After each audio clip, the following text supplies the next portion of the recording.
Hello दोस्तों, नमस्कार। मेरे एसकेसी क्लास चैनल में आपका हार्दिक स्वागत है।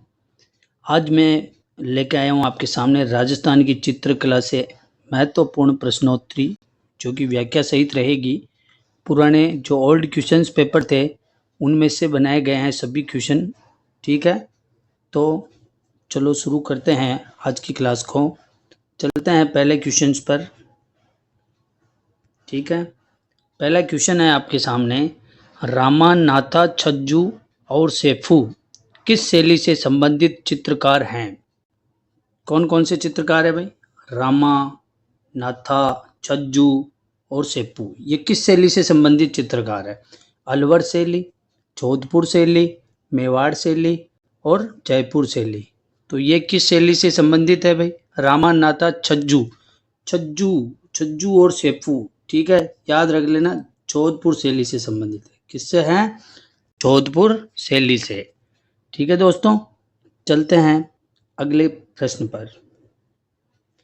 अगला क्वेश्चन है, राजस्थान में मूर्ति कला के लिए कौन सा शहर विख्यात है? मूर्ति कला के लिए कौन सा शहर विख्यात है भाई? जयपुर, उदयपुर, जोधपुर और चित्तौड़गढ़। ठीक है, तो मूर्ति कला के लिए जो राजस्थान का प्रसिद्ध है वो है आपका जयपुर। मूर्ति कला के लिए कौन सा जिला प्रसिद्ध है भाई? जयपुर। ठीक है, इसका आंसर हो जाएगा जयपुर। अगले क्वेश्चन पे चलते हैं। तीसरा क्वेश्चन है, निम्न में से किसका चित्रण कपड़े पर नहीं किया जाता है? निम्न में से किस कला का जो चित्रण है वो कपड़े पर नहीं किया जाता है? पहला है फड़, परचित्र, पिछवाई और पाने। तो पाने क्या हो जाएगा इसका आंसर? पाने। पाने किस पर किया जाता है भाई? ये आपके जो कागज होता है, पेज होता है, उसके ऊपर किया जाता है। ठीक है, फड़ जो कि कपड़े के ऊपर होता है, पटचित्र का भी कपड़े पर होता है, और पिछवाई आप सब जानते हो ये भी कपड़े के ऊपर ही इसका चित्रण होता है। तो आपके इसका आंसर हो जाएगा, क्या हो जाएगा? पाने। ठीक है, चलो नेक्स्ट क्वेश्चन पे चलते हैं। ऊंट की खाल पर चित्रांकन किस कला शैली की विशेषता है? ऊंट की खाल पर, ऊंट नाम आते ही आपको एक ही चित्र शैली याद आनी चाहिए, वो है बीकानेर। क्या है? बीकानेर। ऊंट की खाल पर चित्रांकन, ठीक है, ऊंट की खाल पर मीनाकारी, ये सब आपके बीकानेर से संबंधित है। ठीक है दोस्तों, चलते हैं अगले वाले क्वेश्चन पर। प्रसिद्ध गीत गोविंद चित्र किस शैली का है? गीत गोविंद, कौन सा? गीत गोविंद चित्र किस शैली का है? मेवाड़ शैली, मारवाड़ शैली, बीकानेर शैली और जयपुर शैली। तो प्रसिद्ध गीत गोविंद चित्र जो है वो आपके मेवाड़ शैली से संबंधित है भाई। कौन सी शैली? मेवाड़ शैली से। ठीक है, चलते हैं अगले प्रश्न पर। अगला प्रश्न है, चावंड शैली के प्रसिद्ध चितेरे नासिरुद्दीन ने रागमाला का चित्रण किस शासक के संरक्षण में किया था भाई? चावंड शैली, ठीक है। अब आपको पता नहीं है कि भाई नासिरुद्दीन ने रागमाला का जो चित्रण किया था किस शासक के संरक्षण में किया था, ठीक है। तो अब आपको चावंड शैली से याद रखना है। चावंड शैली में एक तो महाराणा प्रताप थे और एक अमर सिंह जी थे, ठीक है। तो इसका जो सही आंसर होगा वो होगा आपके अमर सिंह प्रथम, महाराणा प्रताप के जो पुत्र थे ना, ठीक है, उसके संरक्षण में ही ये रागमाला चित्र का चित्रण हुआ था। ठीक है, रागमाला का चित्रण हुआ था, नासिरुद्दीन ने किया था। ठीक है, आंसर हो जाएगा अमर सिंह प्रथम। अगले क्वेश्चन पे चलते हैं।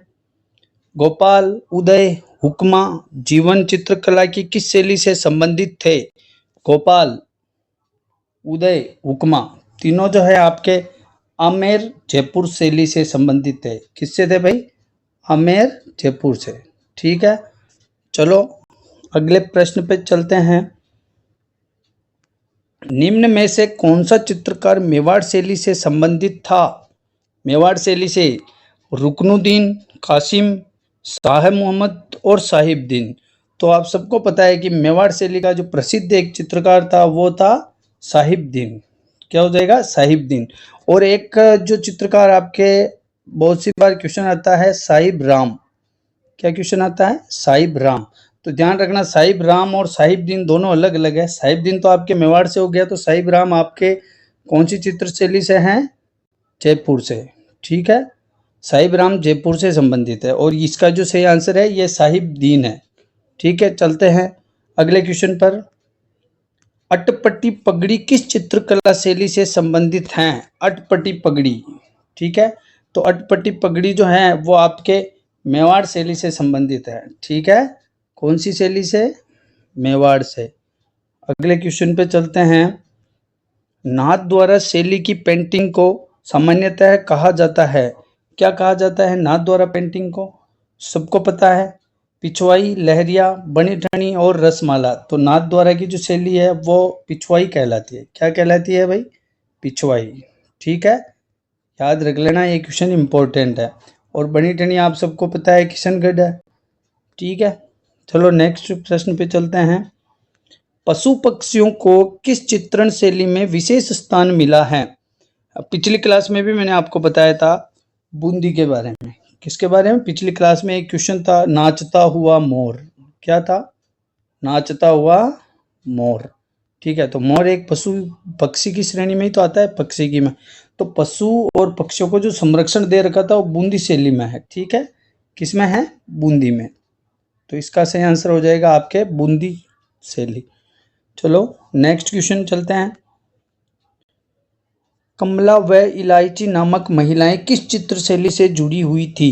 कमला और इलायची, तो आपको पता है महिला चित्रकारों का नाम केवल ये दोनों ही प्रसिद्ध है, कमला और इलायची। और ये आपके है नाथ द्वारा से। कहाँ से संबंधित है भाई?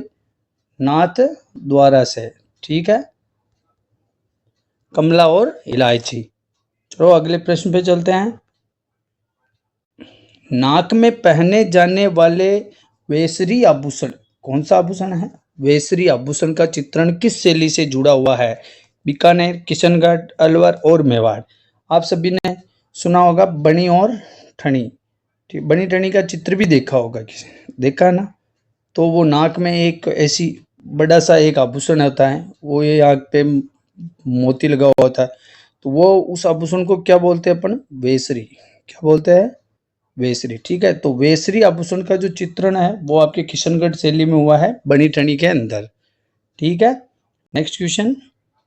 चोर पंचाशिका, चोर पंचाशिका किस शैली का चित्र है? अलवर, बीकानेर, मेवाड़ और कोटा। तो चोर पंचाशिका जो है वो आपके मेवाड़ से संबंधित है। कहाँ से? मेवाड़ से। अगले प्रश्न पे चलते हैं।